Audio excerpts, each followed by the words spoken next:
Funny how timing works. The proposal had charts, projections, buzzwords like synergy and disruption. What it didn't have was a single goddamn comma in the right place. I raised an English teacher. I got a salesman.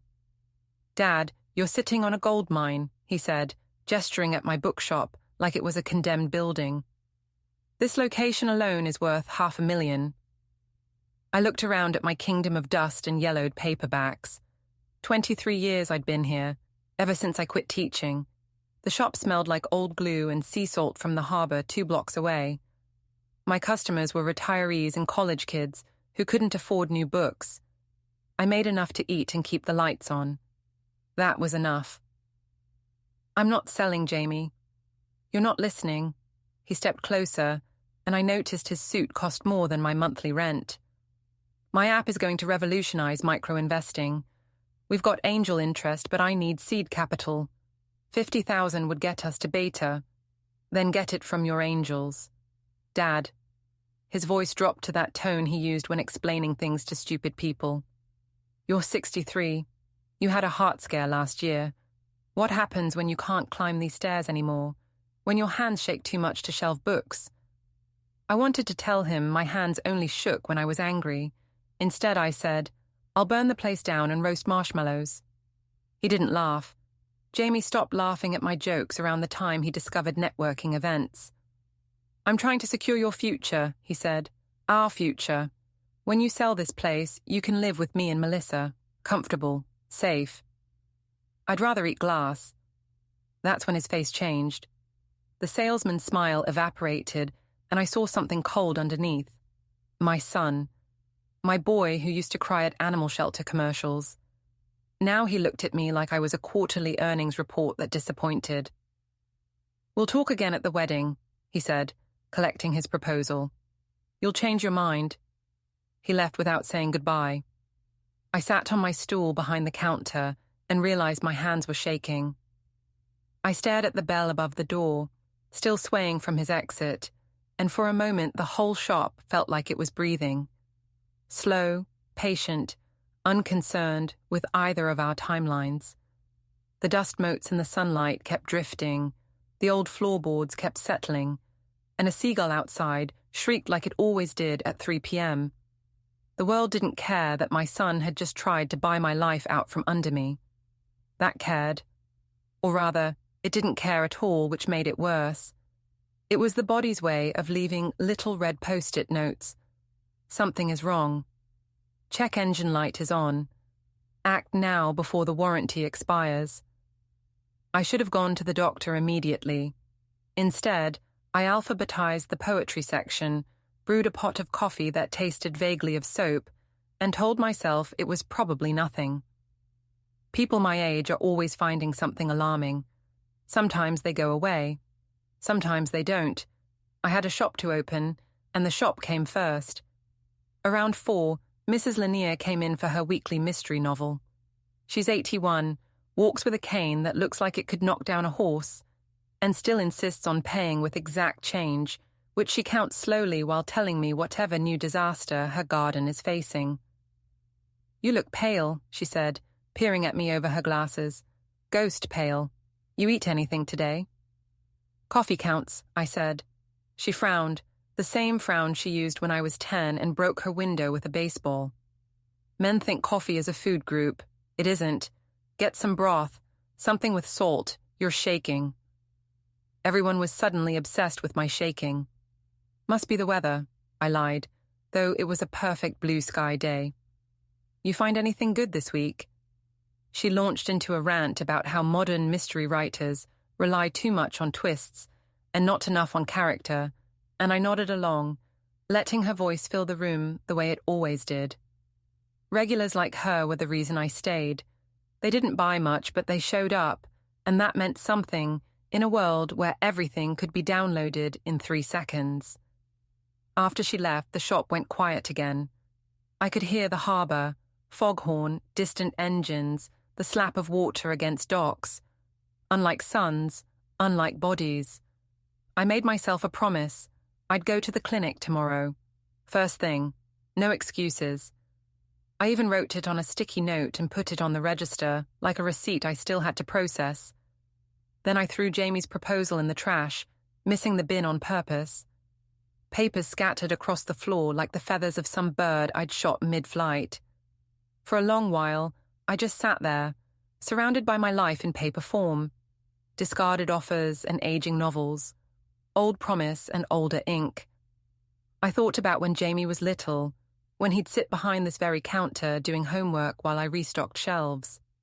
He used to love words, loved the way they tasted in his mouth. He'd ask me why knight had a K or why colonel sounded like colonel.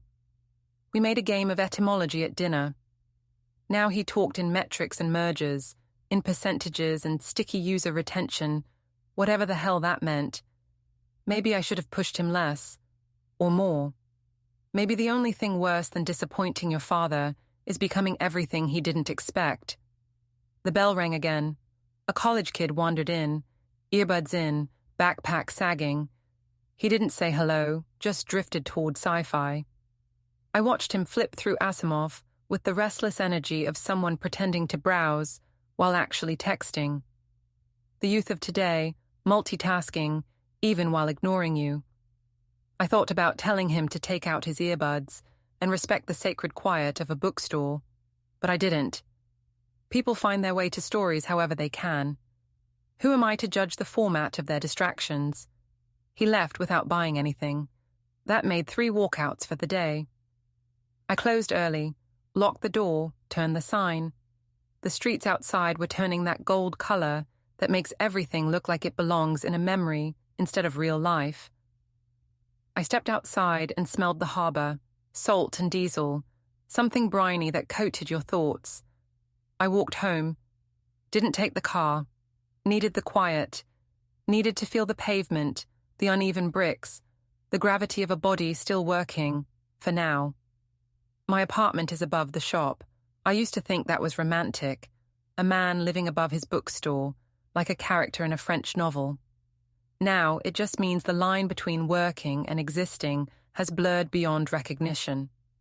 I heated a can of soup and ate it standing over the sink like a bachelor half my age. I woke before dawn, sweating, heart climbing my ribs like a burglar. The sticky note on the register floated up in my mind. Go to clinic. So I went. The waiting room was full of people who looked like they'd been waiting their entire lives. TVs blared muted news.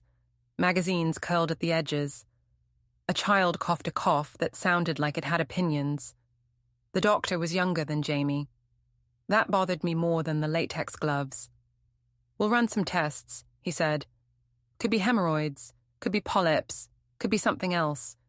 We don't jump to conclusions. Walking back to the shop, I found myself rehearsing how I'd tell Jamie if the results were bad. Would I call, write a letter, slip a note into one of his sterile pitch decks so the next investor meeting ends with a surprise plot twist? I unlocked the shop and the bell jingled like always, as if nothing in the world had changed. But something had. I could feel it in the quiet. In the way the sunlight fell just slightly differently, sharper at the edges. Maybe that was just me. The phone rang before I'd even hung up my coat.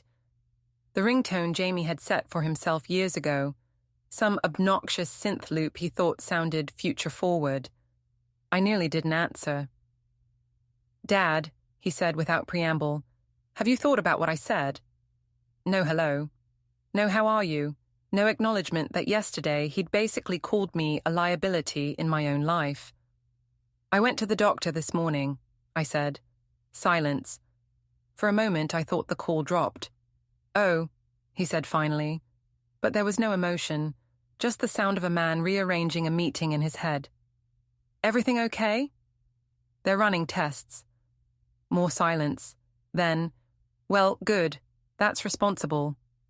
Responsible. The word landed like a tiny insult, as if the rest of my life had been one long, irresponsible stretch until now. You still want the store, I said, because I was tired of dancing. Yes, he said. No hesitation. I need that capital, Dad. It's not just for me, it's... For my future, yes, I've heard the speech. You're being stubborn. I'm being alive. "That's temporary," he said, and I heard it, just a flicker, but it was there. Frustration, almost anger, that I hadn't already signed away my history for his future. "I'll let you know when the tests come back," I said, and I hung up before he could close the deal in whatever script he was rehearsing. The shop door opened again. A breeze brought in gull cries and the smell of seaweed. I straightened a stack of books that didn't need straightening. My hands were still trembling, but not from fear anymore. From decision. I don't know what the test will say. Maybe I've got years, maybe months. Maybe the timer is already blinking red.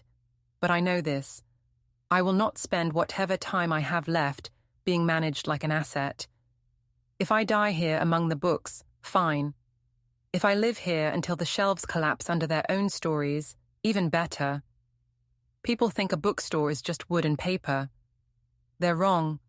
It's a spine made of every person who ever walked in and found something that changed them. I may be only the keeper of the shelves, but this place has held me together longer than any doctor could. Maybe one day Jamie will understand that. Maybe not. Either way, the sign stays up, the lights stay on, and until they don't, I will keep stacking stories, one more chapter against the dark. Before we go any further, hit the hype button, take a second to subscribe, and like the video. It really helps the channel grow. And tell us in the comments, what would you do in this situation? The venue was one of those restored industrial spaces that rich people use to prove they haven't forgotten where society keeps the poor. Exposed brick, Edison bulbs, $100,000 to look like you spent nothing. The kind of place where they leave a section of rusted pipe on the wall and call it authentic, as if authenticity can be imported by a design firm charging $300 an hour. 200 guests in clothes that cost what I made in 6 months. I wore my interview suit from 1987. The shoulders didn't fit anymore. Neither did the world. Jamie greeted guests near the entrance with Melissa, his bride. They stood on a rented rug designed to look worn and threadbare, as if even their decor wanted to pretend it had known struggle. She was beautiful in that calculated way, where beauty is a business strategy. Her father owned a chain of luxury car dealerships. The man had built an empire on leather seats and predatory loans.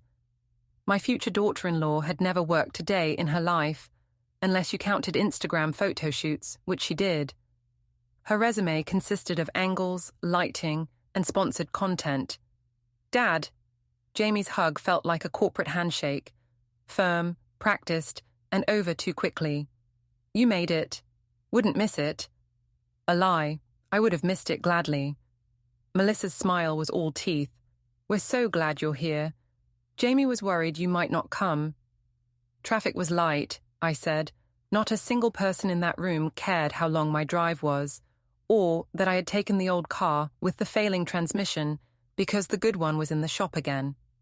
They just wanted the appearance of unity for the photos. I sat in the back during the ceremony. My daughter Sarah was a bridesmaid, looking expensive and hollow. She'd flown in from Los Angeles, where she did something with social media that apparently paid well enough for Botox at 31 and a condo with a view of downtown smog. She waved at me once, more of a reflex than affection. I waved back. That was our relationship now.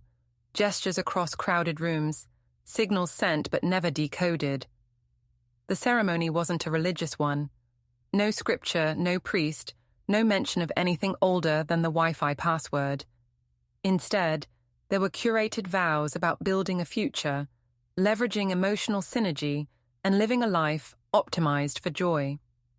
I taught English for 35 years, and I had never heard language so thoroughly murdered.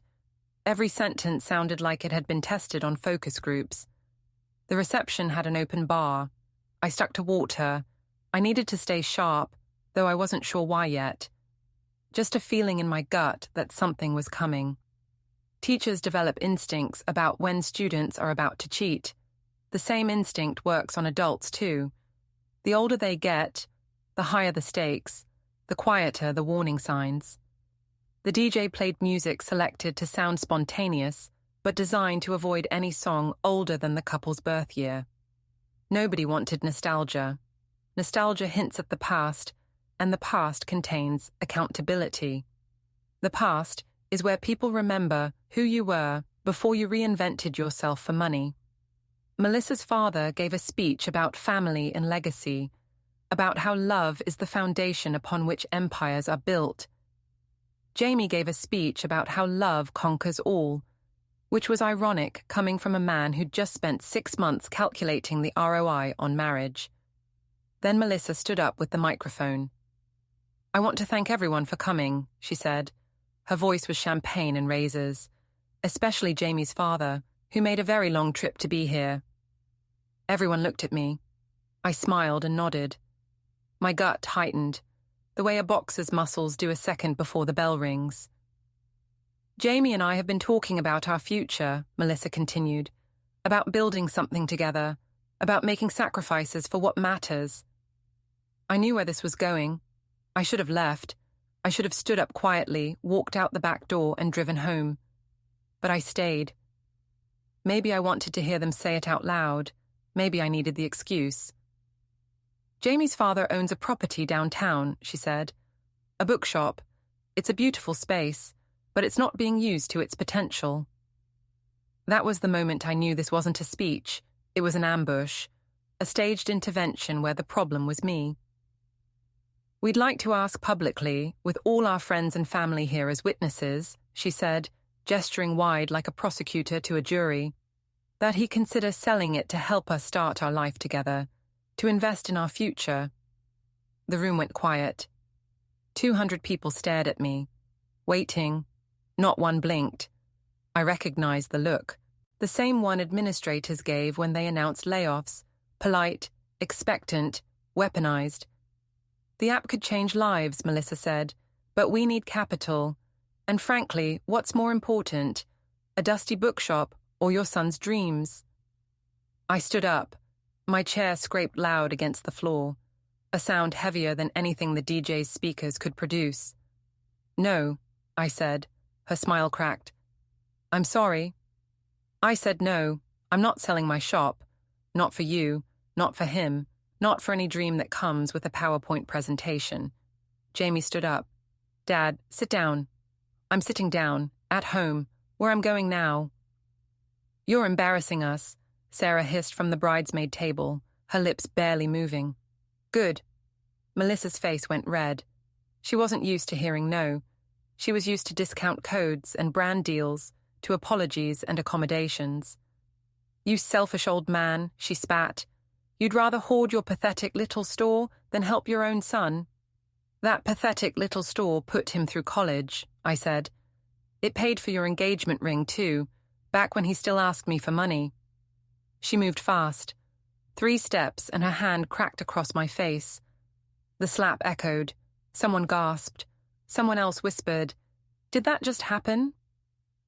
The copper sting of it dragged me back 30 years, to a time when fists and insults were currency in my neighborhood. I had thought I'd left that life. Turns out rich people just do it with better lighting. Jamie didn't move, didn't say a word, just stood there, frozen, while his new wife assaulted his father. I looked at him. "That's how it is." He looked away. A small, cowardly motion, barely a tilt of the head, but it told me everything. He wouldn't defend me, not then, not ever. I walked out. Behind me, I heard Melissa crying, playing victim. I heard Jamie comforting her, the same tone he used when he was little, and a girl in kindergarten said something mean. I heard the party resume after a few awkward minutes, because rich people hate acknowledging unpleasantness. They treat it like spilled wine, blot it, replace the tablecloth, pretend the stain never happened. Outside, the night air felt sharp and honest. I breathed it like medicine. In the parking lot, I pulled out my phone. I made 1 call, said 3 words. "It's time, Ethan." I hung up and drove home. The road was empty. Streetlights came and went like slow blinks. I passed the old mill, the diner that never changed its menu, the mural of the town's founders that no one under 40 could name. Everything I drove past felt more real than the $1 million wedding I'd just left. When I got home, I didn't turn on the lights. I didn't need them. I could walk that house blindfolded. Every creak in the floorboards, every uneven step in the staircase, every stack of unsorted books. I knew them the way other men knew their bank passwords. I went to the back room, the shop's office. I opened the desk drawer. The key was still there. The metal felt colder than it should have. Maybe it was just me. The bookshop wasn't much, a narrow brick building wedged between a pawn shop and a bakery that only survived because the owner's mother still believed in it. But it was mine. 30 years of mine. Every shelf built by hand. Every book bought with intention. Every customer remembered, even the ones who never bought a thing. Ethan knew all of that. He was there at the beginning, when we were 28 and too broke to be scared. We built the place the way other men built families.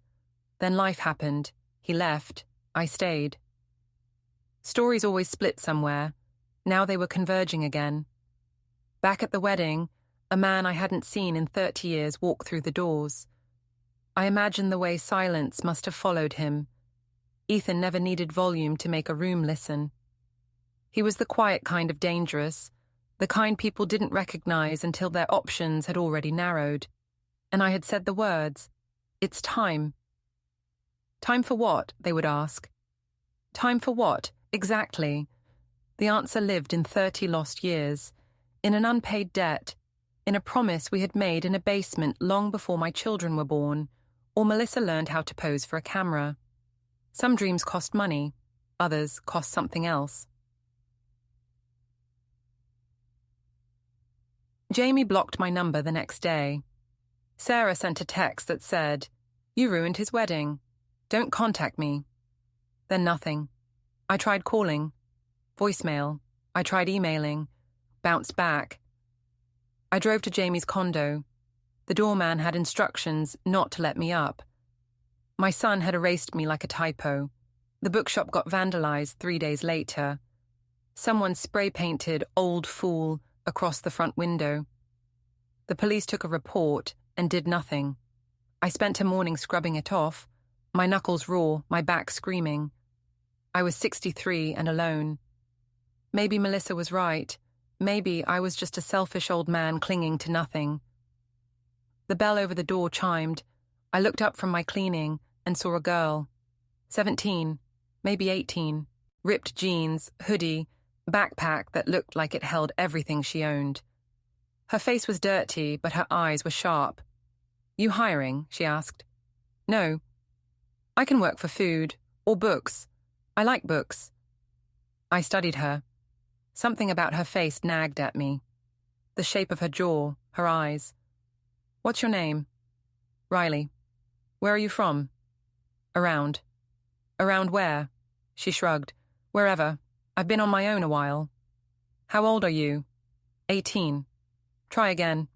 She hesitated. 17, almost 18. "Look, I just need work. I can shelve. I can clean. I won't steal." "Who's your mother?"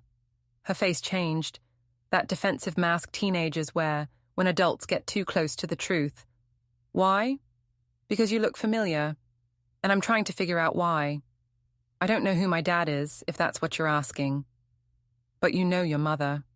"Yeah, she's in Seattle. We don't talk." "What's her name?" "Why does it matter?" I set down my cleaning rag. "Because I think you're looking for me, or someone connected to me, and I want to know why." She chewed her lip, calculation and desperation fighting behind her eyes. "Amanda Cole," she said finally. "My mom's name is Amanda Cole. She dated some guy about 18 years ago. Got pregnant. He left. End of story." The name hit me like a fist. Amanda Cole. I remembered her. Sweet kid, volunteered at a literacy program I used to coordinate. She'd been dating someone back then. Someone young and ambitious who didn't want complications. "And your birthday?" I asked quietly. "May 14th. I'll be 18 in 6 months." I did the math, checked it twice, looked at her face again and saw it clearly now. The jaw, The eyes. The way she stood with her weight on one foot, defensive and ready to run. Jesus Christ, I whispered. What? Your father. The guy your mum dated. Did she ever tell you his name? No, just that he was an asshole who wanted nothing to do with us. I pulled out my phone. Opened Facebook despite not using it for months. Found Jamie's profile. Found an old photo from high school. Turned the screen toward her. This him? Her face went white. How did you... That's my son. She stared at me. At the phone. Back at me. You're lying. I'm not. Your dad is Jamie Brennan. He's 32. He just got married. And he never told me you existed. Riley sat down hard on a stack of boxes. Her hands shook. He knew about me, she said. Mum told him when she was pregnant. He said he'd pay for an abortion. She said no. He said fine, then I'm out. And he left. My son, my boy. The kid I'd raised to respect women, to take responsibility, to be decent. He'd abandoned a pregnant teenager and never looked back. And I'd never known. I came looking for him, Riley said. I tracked him through old emails, found out he was getting married, rich wife, startup company, living good while Mum and I starved. I wanted to tell him off. But I saw you at the wedding, at the back. You left early. I followed you here. Why? Because you looked sad, like maybe you didn't know what kind of person he was either. I sat down beside her on the boxes. My bookshop, my life, my useless, beautiful life. You want a job? I asked. Yeah. You got one. Minimum wage, under the table until you're legal. You shelve books, help customers, keep the place clean. And you live in the apartment upstairs. It's small, but it's warm. Why would you help me? Because my son is a coward and a liar. And your family, whether he admits it or not. She started crying. Not loud, just quiet tears running down her dirty face. I let her. Sometimes crying is the only honest thing left. The men came on a Tuesday. 3 of them, thick necks and cheap leather jackets, the kind of hired muscle that thinks intimidation is a job skill. The bell chimed when they walked in. We're closed, I said. The big one smiled. No, you're not. Riley was in the back, organizing fantasy paperbacks. I caught her eye and shook my head slightly. Stay there. What do you want? We want to talk about your property. Our employer has a business interest in this location. He'd like to make an offer. I'm not selling. You haven't heard the offer. Don't need to. The big one sighed. See, that's the problem. Our employer doesn't like the word no. He finds it personally offensive. Then he needs therapy. The second guy laughed. The third one started walking around, touching books like he was appraising merchandise. You're sitting on prime real estate, big one said. Old place like this, probably lots of code violations. Fire hazard. Wouldn't take much for the city to shut you down. Is that a threat? It's a friendly warning. I heard the scrape of footsteps upstairs. Riley was moving around. Smart kid. Tell your employer I'm not interested. We can't do that. Then we have a problem. Big one cracked his knuckles. We were hoping you'd say that. He came around the counter fast. I'd been expecting it. Teaching high school for 20 years, you learn to read violence before it happens. I grabbed the hardcover encyclopedia from under the counter and swung it into his face. 8 pounds of medical reference, hardback edition. His nose made a wet cracking sound. The second guy lunged. I threw the encyclopedia at him, missed, grabbed the old metal bookend instead, got him in the throat. He went down choking. The third guy pulled a knife. Really? I said. A knife in a bookshop? Riley came out of nowhere with a fireplace poker from the upstairs apartment. She swung it into third guy's knee. He screamed and dropped the knife. She hit him again, in the shoulder this time, and he collapsed into the fiction section. Big one was bleeding all over my floor, holding his nose. You broke my nose. You threatened my business. I picked up the knife from where third guy had dropped it, held it loosely, like I knew what I was doing. I didn't. Get out, all three of you. Tell your employer this property isn't for sale. Tell him I said to go to hell, and tell him if he sends anyone else, I won't use books next time. Riley was shaking. Holy shit. You okay? You hit that guy with an encyclopedia. First edition, 1987. I've been wanting to use it for something. They'll come back. Probably. So, what did we do? At the knife in my hand. At this 17-year-old girl who'd just helped me fight off 3 grown men. We stop being victims, I said. We figure out who sent them. And we make this personal. It took 2 days of asking around. I still had contacts from my teaching years. One of my old students worked at a private security firm. Another was a paralegal who owed me a favor. Teachers plant seeds. Sometimes they grow into useful trees. The men worked for a company called Apex Holdings. Apex Holdings was a shell company. The shell company was owned by another company. That company had 3 investors. One of them was listed as JB Ventures. Jamie. My son had sent men to beat me into selling. What are you going to do? Riley asked. I sat in my apartment above the shop, drinking coffee that had gone cold. My ribs hurt from where second guy had shoved me into the counter. My knuckles were swollen. I'm going to teach him a lesson, I said. Like what? Every story has structure, rising action, climax, resolution.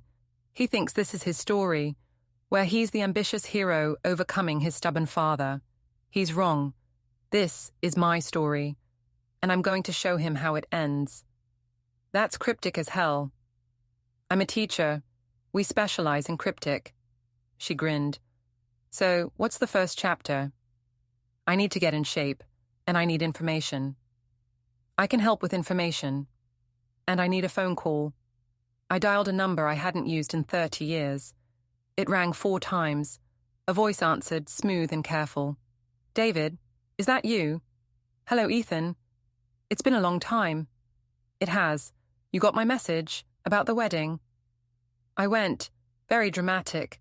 The whole room went silent when they figured out who I was. Did they cry? A few did, mostly the older ones who remembered. I smiled. Good. So, what do you need? I need you to teach me how to hurt people without leaving marks. Ethan was quiet for a moment. You're serious? Very. Who are we hurting? My son and anyone standing in the way. David, you are my favorite teacher. You saved my life. I owe you everything. But this doesn't sound like you. It sounds exactly like me. You just never saw this version before. Another pause. Okay, but we do this smart. No prison, no evidence. Agreed. Meet me at Harborside Gym tomorrow at 6. Bring coffee. We have a lot of work to do. I hung up. Riley was watching me. Who's Ethan? My ace card. What does that mean? It means my son thinks I'm a weak old man running a failing bookshop. He's half right. I am old. But I was never weak. I was just waiting. Ethan looked the same, just older and richer. 48 now, expensive haircut. Watch that cost more than my car. But underneath was the same skinny kid I'd pulled out of a gang life 30 years ago. The same quick laugh that cut through tension. The same eyes that never let you pretend you were alone. He had cleaned himself up in the ways money allows. The edges softened, the habits refined.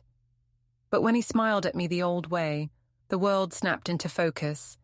He was the kind of man who'd made a decision and then built everything around that decision until the rest of the world fit into the shape he wanted it to. You look terrible, he said, like he meant it as affection and criticism both. You look like a Rolex commercial, I said back. His laugh filled the small, empty lobby of the gym we met in. Ethan owned it now, a sculpted temple of iron and mirrors that smelled faintly of protein powder and disinfectant. It seemed impossible that the boy who had once slept on other boys' couches and traded corners for meals now owned clean, chrome spaces across 3 states. He shrugged off the acknowledgement with a modesty that bought him nothing but circulation. He led me past rows of machines, past the punching bags that hung still like sleeping beasts, to the ring in the center. Up close, the canvas showed the pale scars of countless feet. The ropes were taut and smelled of sweat and commitment. "Get in," he said. For 2 hours he beat the shit out of me. He hit me where it taught me to flinch and then hit me again, until the dumb reflex learned to hold steady. He explained things between sets, footwork like a chessboard, breathing like timing, how to let a jab be the rehearsal for a greater plan. He didn't just show technique, he softened the fear that had hardened in my chest over 3 decades of teaching and being ignored. "You're thinking like a civilian," he said at one point, his voice steady as he wrapped my hands again. "You telegraph every move. You fight with anger. Anger is fuel, but it's not strategy." "Teach me strategy," I said. "Strategy is patience," he replied. "You learn your opponent, find their weakness, then you exploit it." He tapped my temple like he was making sure the lesson landed. "It isn't about hurting for the sake of hurting. It's about making the other person unable to continue. That could be pride, ego, money, reputation, whatever holds them upright."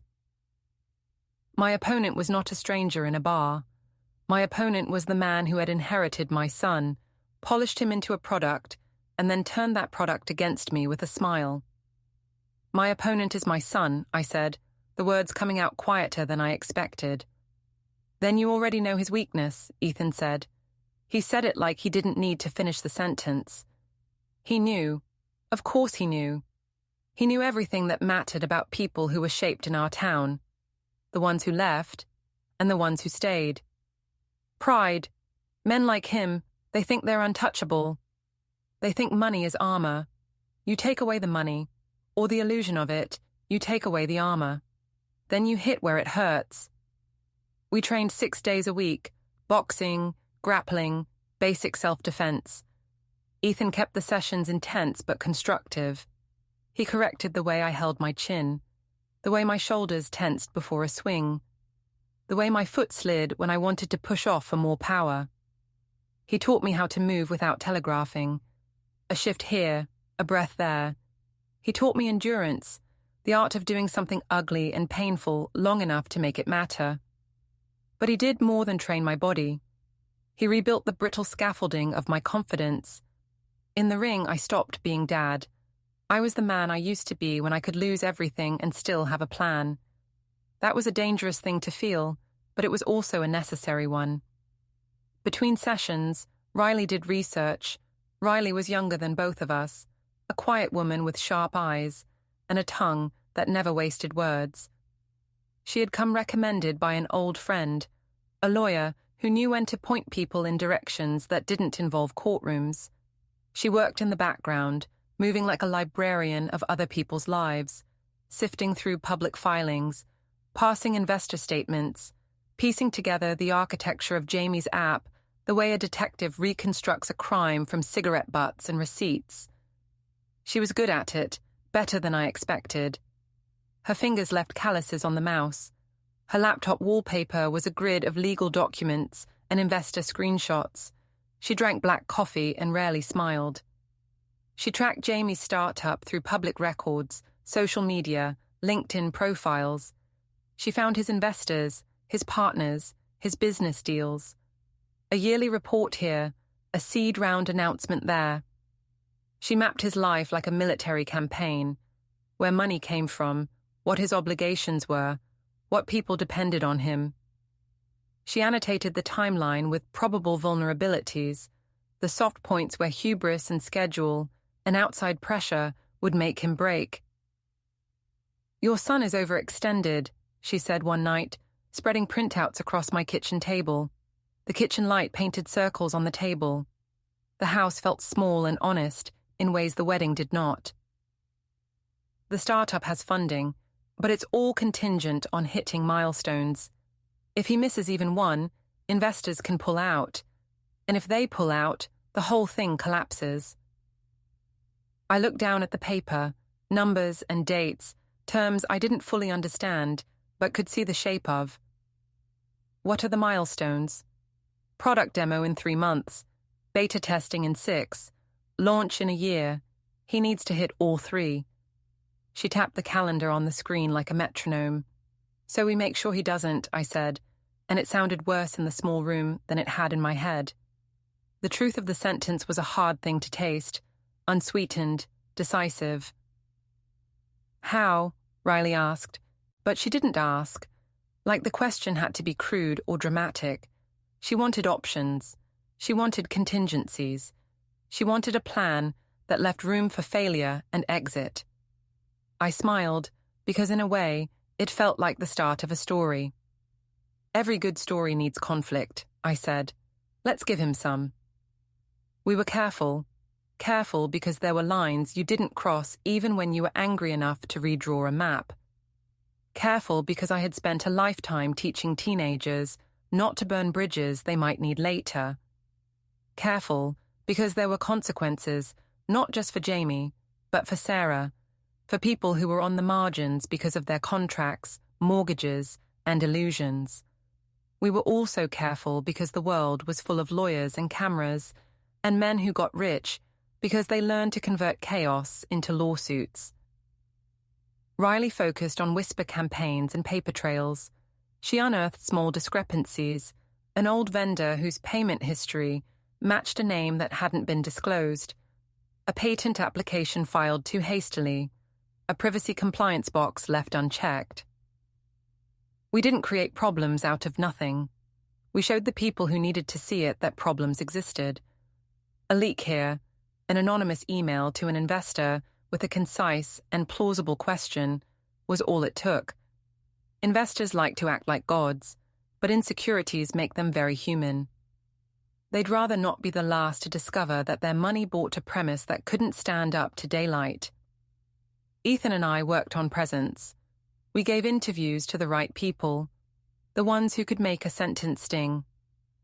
Not about Jamie, not directly, but about startups, vanity, misaligned incentives. We gave the world a mirror, and it reflected things Jamie didn't like. A respected tech writer noticed a pattern and asked a question in public forum. Another investor asked for an audit. Small pressures amplified together like a chorus, and a chorus could drop the curtain on a debut if all the chords were right.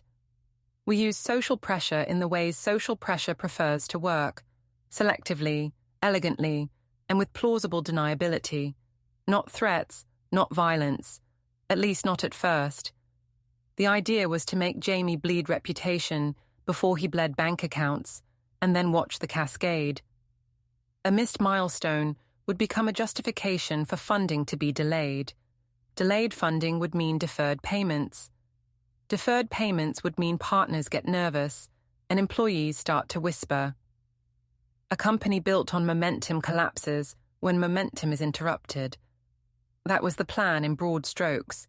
The devil lived in the edges, in the particular ways people reacted, in private calls that didn't go the way you wanted them to. We rehearsed mock scenarios like actors. What if an investor called with a direct threat? What if Melissa went on television with a faux, anguished statement? What if Jamie doubled down and staged a PR offensive? For each, Riley had a move, Ethan had a counter. I had the role of the teacher-turned-strategist, the man who understood patience and consequence because I had lived it. There were nights I lay awake in my bed and wondered what I was doing. The anger that had once justified everything seemed thinner in the dark. I thought about Sarah, the way she had looked at me at the wedding, brittle and efficient with love. I thought about the years when bedtime stories and school plays and scraped knees had meant something to both of us. I thought about Jamie as a child, and the small feet that used to pad across the kitchen tile at midnight.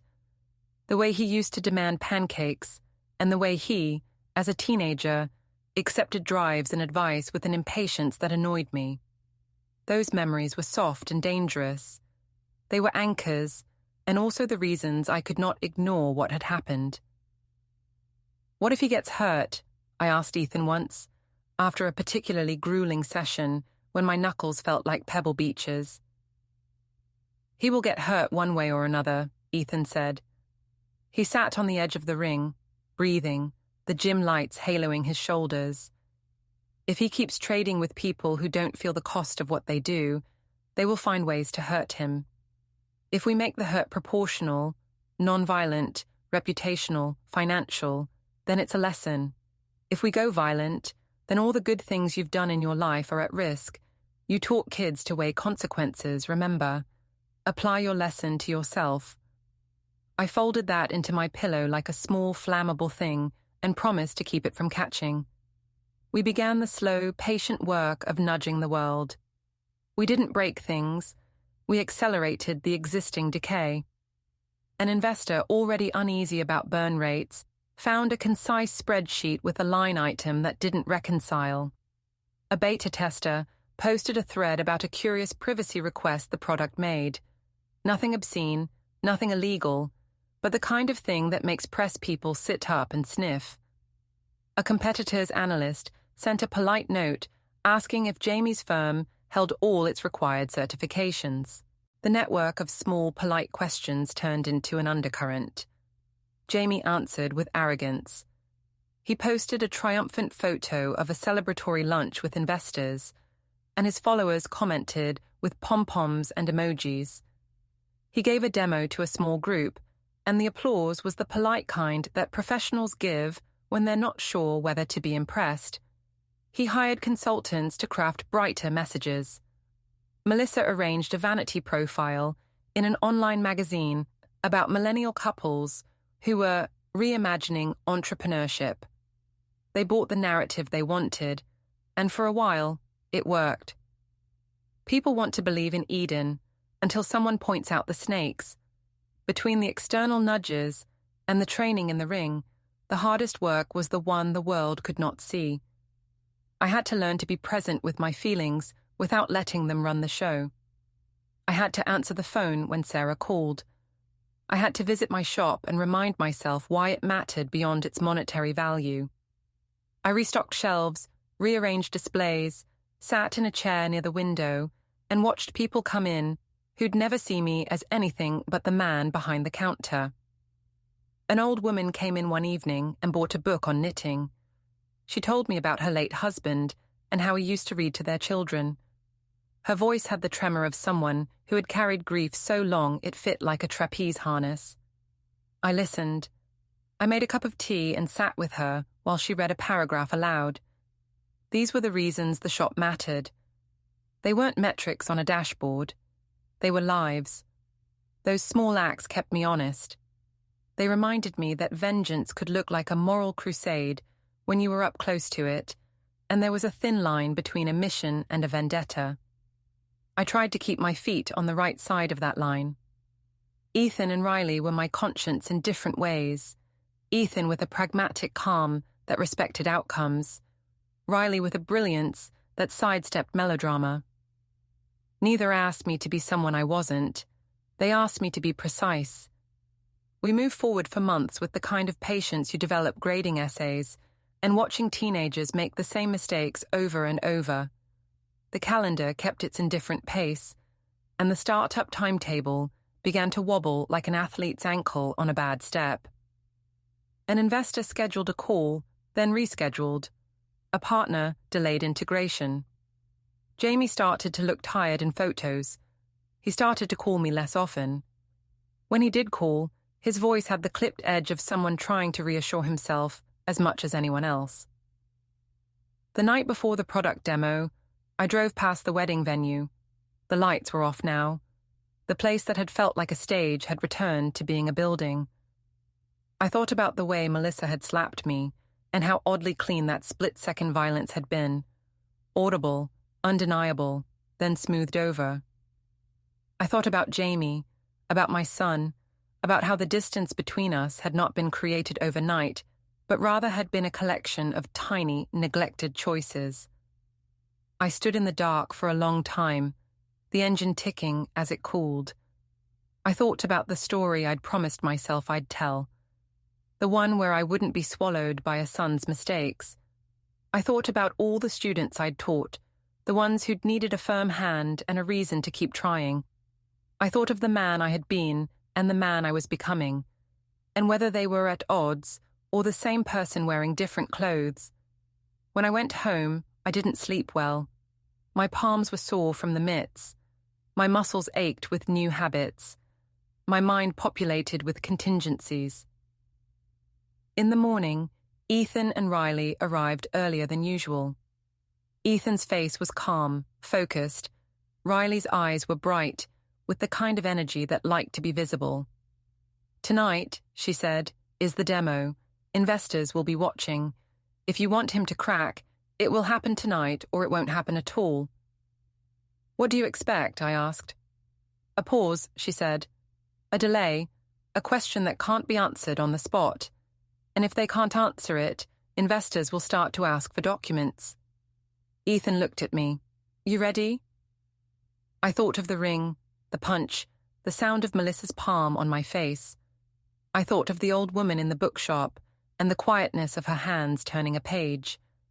I thought of my own reflection in a window, older and less certain than when I'd been 18 and fearless. "Yeah," I said. "I'm ready." We stepped into the small war with the careful hands of teachers and the grim amusement of men who'd built empires from choices. It didn't feel like triumph. It didn't feel like revenge. It felt like a long test where the passing grade was a recalibration of truth. If Jamie fell, it would hurt him, yes. But part of me believed he needed to feel how much weight he had been avoiding. If he didn't, then we'd have to measure the cost of what we'd done and decide what integrity was left. The night folded into itself like a book closing. Plans moved in whispers and invisible pushes. Results, as always, are mercilessly indifferent.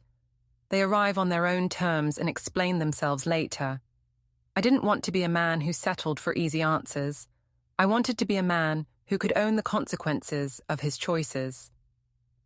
I had spent 30 years asking my students to do the same.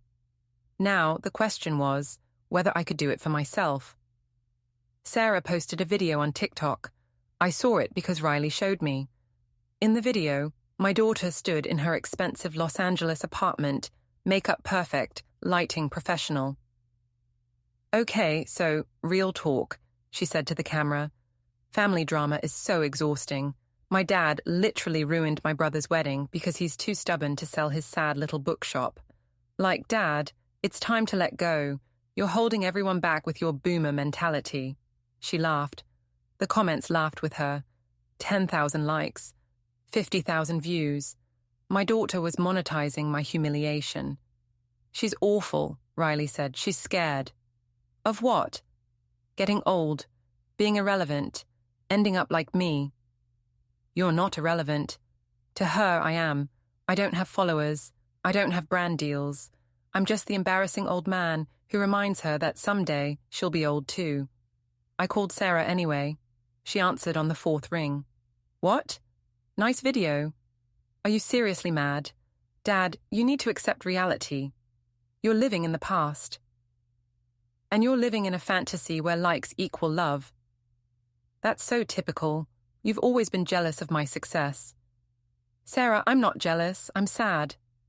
"Why?" "Because you used to be kind. You used to care about people. Now you care about engagement rates." She was quiet. For a second, I thought I'd reached her. "I have to go," she said. "I have a brand meeting." "Sarah," she hung up. 2 days later, I got a letter from a lawyer. Jamie and Sarah were petitioning to have me declared mentally incompetent. They wanted guardianship. They wanted control of my assets. They wanted to force the sale of the bookshop. Riley read the letter over my shoulder. "Can they do that?" "They can try." "What are you going to do?" "I'm going to remind them that I taught them everything they know, and I kept some lessons for myself." I called Ethan. "I need a lawyer, the best one you know." "Are we going legal?" "No, but I need someone who can stall, buy me time." "How much time?" 6 weeks, maybe 8. "I'll make some calls." The next day, I got a call from a lawyer named Grace Park. Her voice was sharp and no nonsense. "Ethan says you need help. I need to keep my kids from taking my property. Are you competent?" "Very. Can you prove it?" Bring a psychiatrist. I'll pass any test they want. It'll cost $10,000. Bill Ethan, she laughed. Ethan said you'd say that. Okay, I'll file a counter-petition. It'll take months to resolve. That enough time? It'll have to be. I hung up and looked at Riley. Your grandfather is going to war. I'm not calling you grandfather. Good. It makes me sound old. Jamie's startup was called Invest Easy.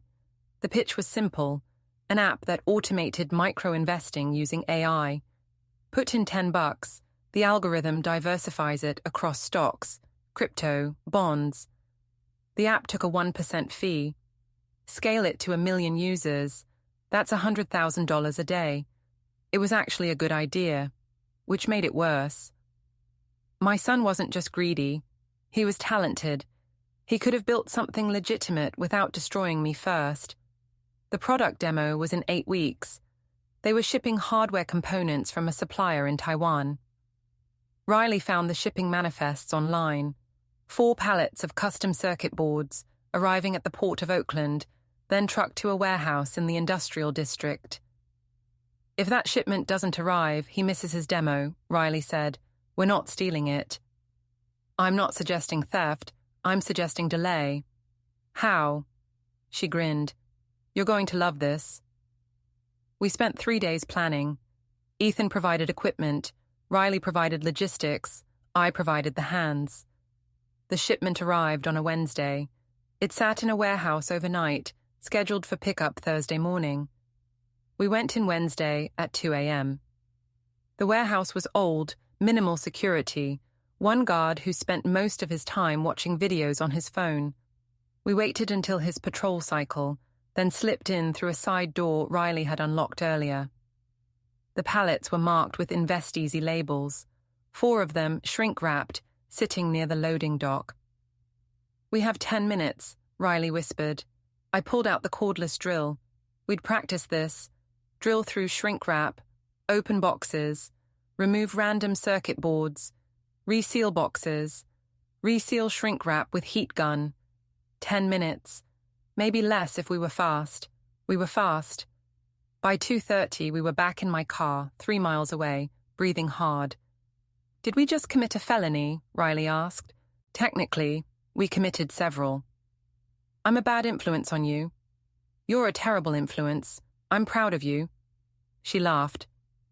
3 days later, Jamie's team discovered the shipment was incomplete. Dozens of circuit boards missing. The supplier said they'd shipped everything. The warehouse said nothing was stolen. It was a mystery. Investors got nervous. We watched it all from the bookshop, eating pizza, reading the panicked emails Riley had hacked from Jamie's account. Is this wrong? She asked. Probably. Do you care? Not even a little. They figured it out faster than I expected. Jamie hired a private investigator. The PI pulled warehouse security footage. The footage showed 2 people entering the warehouse. The quality was terrible, but it was enough. Jamie knew. I got a text from an unknown number. I know it was you. You're going to pay for this.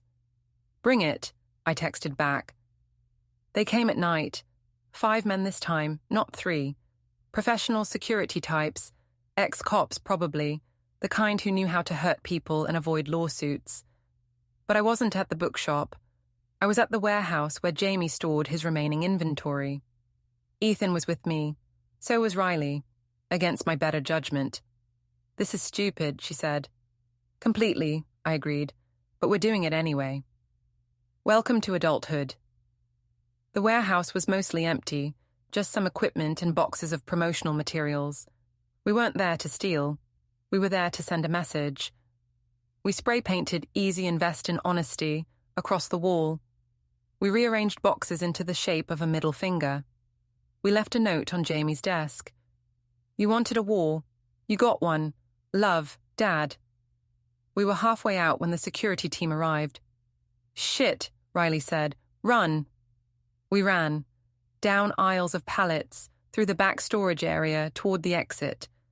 Behind us, footsteps pounded. Ethan grabbed a forklift. Get in. You're joking. Do I look like I'm joking?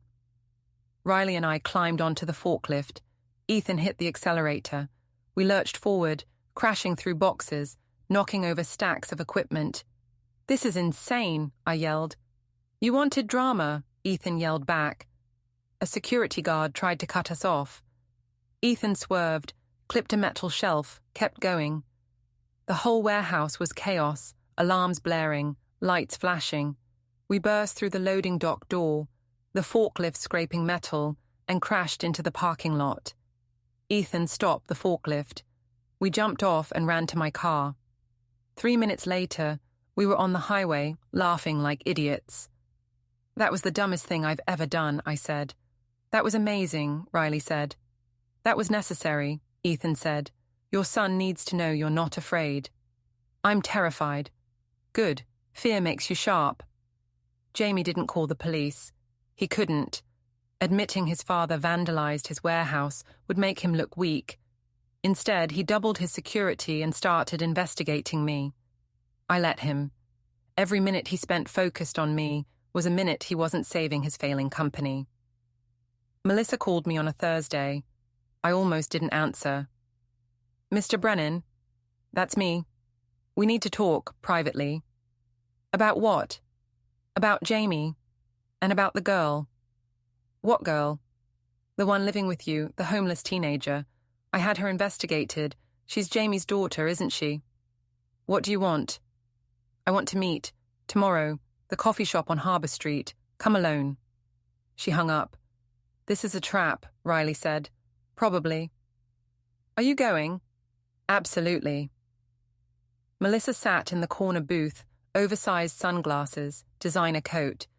She looked like a woman trying very hard to look casual. "Thank you for coming," she said. I sat down. "You threatened my granddaughter." "I didn't threaten anyone. I just want to understand. Does Jamie know she exists?" "He knows. He's known for 17 years. Her face went pale under the makeup. "He told me he never wanted kids." "He has one. Her name is Riley. Her mother is Amanda Cole. He got her pregnant when he was 22, then abandoned her." "You're lying." "I have pictures, birth certificates, emails. Want to see them?" She didn't answer. "Why did you call me?" I asked. "Because I'm starting to realize I married a stranger. The man I married wouldn't abandon a child. Wouldn't send men to hurt his father. Wouldn't lie about everything." "Then you married the wrong man." "I married for money." "Excuse me." She took off her sunglasses. Her eyes were red. "I thought we were playing the same game. Rich girl meets ambitious guy. We build an empire. Everyone wins." "But Jamie isn't ambitious. He's desperate. His startup is failing. His investors are pulling out. He needs money, and he'll do anything to get it. Including selling me out. Including selling everyone out." I studied her. "Why are you telling me this?" "Because I want out, and I want revenge. And I think you're the only person who hates him as much as I do." I almost laughed. "You want me to help you destroy my own son?" "I want us to destroy him together." "Why would I trust you?" "Because I have access to his accounts, his emails, his business records, everything you need to finish what you started." I thought about it. About Riley. About the bookshop. About the life Jamie tried to take from me. "What's in it for you?" "I walk away with the prenup, $5 million. Jamie gets nothing." "And I get?" "Justice. Isn't that what you wanted?" I smiled. "When's your next public event?" "Gala fundraiser. 3 weeks." "Why?" "Because every good story needs a climax, and I think I know how to write ours." The gala was for childhood literacy, which was ironic considering the guest list couldn't read anything deeper than a stock ticker. Black tie, champagne, silent auction. Jamie and Melissa as hosts, smiling for cameras, pretending everything was perfect. I wasn't invited. I came anyway. Ethan got me in through his connections. Riley came as my +1, wearing a dress we'd bought at Goodwill and altered ourselves. She looked beautiful. Nervous, but beautiful. I don't belong here, she whispered. Neither do I. That's the point. We found our seats at a back table. On stage, Jamie gave a speech about giving back, about helping underprivileged children, about building a better future. The crowd applauded. I wanted to vomit. Then Melissa took the microphone. Thank you all for coming, she said. Her voice was steady, cold. Before we begin the auction, I have an announcement. A confession, really. Jamie looked confused. So did everyone else. I've been married to Jamie Brennan for 3 months. In that time, I've learned a lot about the man I married. I've learned he's ambitious, clever, ruthless when he needs to be. Melissa, Jamie said quietly, what are you doing? I've also learned he's a liar. The room went silent. 2 weeks ago, I discovered my husband has a daughter, a 17-year-old girl he abandoned when her mother was pregnant, a girl he's never supported, never acknowledged, never met. People gasped. Phones came out. This was going viral. Her name is Riley. She's here tonight, actually. Every head turned toward our table. Riley grabbed my hand. Stand up, honey, Melissa said. Riley stood. She was shaking. This is Jamie's daughter, Melissa continued. The daughter he pretended didn't exist. The daughter he tried to erase because she was inconvenient. Jamie stood up. That's enough. It's not nearly enough. Melissa's smile was sharp. You told me you wanted kids someday. Turns out you already had one. You just didn't want to pay for her. You're lying. I have DNA tests, birth certificates, emails from the mother. Should I read them out loud? Jamie's face went red. You vindictive. Don't. Melissa cut him off. Don't you dare. You used me. You used your father. You use everyone. Well, guess what? I'm done being used. She stepped down from the stage, walked past Jamie without looking at him, walked straight to our table. Mr. Brennan, she said, thank you for the evidence. Thank you for the platform. She nodded at Riley. You deserve better than him. Then she left, just walked out of her own event, leaving chaos behind. Jamie stood on stage, microphone in hand, 200 people staring, waiting. He ran. The crowd erupted. Some people laughed. Some looked horrified. Some were already on their phones, calling lawyers, investors, gossip columnists. Riley turned to me. What just happened? We won, I said, but I was wrong. We hadn't won yet. We'd just started the final round. Jamie's company collapsed in 72 hours. Investors pulled funding. His co-founder quit. The app never launched. His reputation, carefully built over 10 years, disintegrated in a weekend. Sarah's sponsorships vanished too. Turns out brands don't like associating with family scandals. She deleted her TikTok, then her Instagram, then disappeared entirely. I heard she went back to Los Angeles. I didn't call. Melissa got her prenup. $5 million, like she wanted. She sent me a bottle of expensive scotch with a note. To new beginnings. But Jamie wasn't done. The legal fight intensified. He sued me for defamation, for sabotage, for emotional distress. His lawyers were expensive and vicious. My lawyers, funded by Ethan, were better. During discovery, we found everything. Emails proving he'd hired the thugs. Financial records showing he'd embezzled from his own company. Text messages proving he'd known about Riley all along. We didn't just win the lawsuit, we destroyed him. Then Ethan made his move. I'm buying his remaining assets, he told me over coffee. What assets? The app, the patents, the intellectual property. It's all for sale, pennies on the dollar. His creditors are desperate. And then what? I'm giving it to Riley.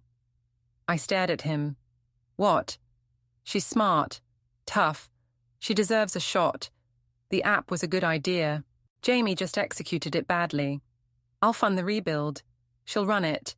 In 5 years, she'll be worth more than he ever was. She's 17. So was I when you saved me. Potential doesn't wait for age. I looked at Riley, who was shelving books across the shop. She'd gained weight, looked healthier, smiled more. My granddaughter, the family my son tried to erase. Do it, I said. We told Riley that night. She cried, then she laughed, then she cried again. I don't know how to run a company. You'll learn, Ethan said. I'll teach you. This is insane. This is justice, I said. Jamie showed up at the bookshop 3 days later. He looked terrible. Unshaven, rumpled suit, eyes hollow. I want to talk, he said. No. Dad, please, 5 minutes. I looked at him, at my son, the boy I'd raised, the man who'd betrayed me. Fine, 5 minutes. We stood outside, November wind coming off the harbour, cold and sharp. I'm sorry, he said. No, you're not. I am. I was desperate. The company was failing. I needed money. I made mistakes. You made choices. I know I screwed up, but I'm still your son. Are you? He flinched. Because my son wouldn't have abandoned his daughter, wouldn't have sent men to hurt me, wouldn't have tried to steal my life to fund his failure. I was trying to build something. You were trying to win. There's a difference. Dad, please, I have nothing left. Good. Now you know how it feels. He started crying, real tears, not manipulation, just a broken man who'd lost everything. I need help. Then get a job, start over, earn your way back like everyone else. I can't. Everyone knows what I did. Then leave. Go somewhere new. Become someone different. But don't ask me to save you. I'm done saving people who don't want to be saved. What about forgiveness? What about consequences? I turned to walk back inside. Dad. I stopped. I hate you. I looked back at him. I know. I hate what you became too. I went inside, locked the door, never looked back. He came back at night. I was upstairs in the apartment, reading, when I heard breaking glass. I grabbed the baseball bat from beside my bed and went downstairs. Jamie stood in the middle of my bookshop, surrounded by broken glass and fallen shelves. I tried to be reasonable, he said. No, you didn't. He picked up a book and threw it. You destroyed my life. You destroyed your own life. I just documented it. Everything I worked for, gone, because of you. No, because of your choices, he charged. I swung the bat. Missed. He tackled me into the shelves. Books rained down. We hit the floor hard. He was younger, stronger, angrier. But I'd spent months training, and I'd spent decades being underestimated. I rolled him off, got my knees on his chest, pinned his arms. Get off me. Not until you listen. I'm not listening to anything. Then you'll die, stupid. That stopped him. Right now, self-defense. You broke into my shop, attacked me. Jury would believe me. Then do it. I'm not going to. Why not? Because you're not worth it. Because prison would give you purpose, victimhood, a story where you're the tragic hero destroyed by your cruel father. I'm not giving you that. I let him up, stood back. He could have attacked again. He didn't. What do you want from me? He asked. Nothing. I don't want anything from you anymore. Then why did you do all this? To teach you what I should have taught you years ago. That actions have consequences. That people aren't resources. That you can't burn everyone around you and expect to stay warm. Poetic. Useless, but poetic. Maybe. But you'll remember it. He looked around at the destroyed bookshop, at the books scattered everywhere, the broken shelves, the shattered glass. I really did love you once, he said. When I was a kid, before I understood how weak you were. I know. Does that hurt? Every single day. He nodded, turned toward the door. Stopped. For what it's worth, you were right, about everything. I just couldn't admit it until I lost it all. I know that too. Does it change anything? No. He left. The bell chimed softly as the broken door swung shut. I stood alone in my destroyed bookshop, surrounded by broken glass and fallen books, breathing hard, bleeding from a cut above my eye. Riley came downstairs. I heard fighting. It's over. Is he gone? Yeah. For good? I don't know. Maybe. She looked at the mess. Want help cleaning up? Tonight I want to sit here and remember that I won. Did you? I thought about it. About Jamie, broken and bitter. About Sarah, hiding in Los Angeles. About my bookshop, damaged but still standing. About Riley, safe and strong. Yeah, I said. I think I did. We sat together on the floor, among the ruins, while the city slept outside. The bookshop would need repairs. My body would need rest. But the war was over. I'd taught my last lesson. And this time, someone had learned. Riley turned 18 3 weeks later. We filed the paperwork officially. She became my legal granddaughter. Ethan made her CEO of the rebuilt company, now called InvestRight. She was terrified and brilliant and perfect. The bookshop reopened. I hired 2 employees. Business was good. Not great, but good, which was enough. Jamie disappeared. Some people said he moved to Denver. Others said Portland. I didn't ask, didn't care. He was gone, and that was enough. Sarah sent me an email on Christmas. It said, "I'm sorry, I don't know how to fix this. Maybe someday." I didn't respond. Some things can't be fixed. They can only be survived. Melissa married a divorce lawyer. The irony was perfect. 1 year later, I stood on the roof of my building, looking out at the harbor. The city lights reflected on the water. Everything was cold and beautiful, and exactly as it should be. I heard footsteps behind me. "You spend a lot of time up here now," Riley said. "I like the view." "It's freezing. Makes me feel alive." She stood beside me, shoulder to shoulder. My granddaughter. My second chance. My proof that not everything I touched turned to failure. "Ethan called," she said. "The company hit 10,000 users today. That's good. It's incredible. We might actually make it. You'll make it. I never doubted. You taught me everything. I taught you survival. You figured out everything else yourself." She was quiet for a minute. Then, "Do you miss him?" "Who?" "Jamie, your son." I thought about it. Really thought. I miss who I wanted him to be. I don't miss who he was. That's sad. That's life. The wind picked up. The city shimmered. Everything was cold and beautiful and broken and whole. "Come on," I said. "Let's go back inside. I'll teach you how to balance a checkbook." "Nobody balances checkbooks anymore." "Then I'll teach you something else, something useful." "Like what?" I smiled. "Like how to survive your children." We went back downstairs. The bookshop waited below, warm and full of stories. My story was over. Hers was just beginning.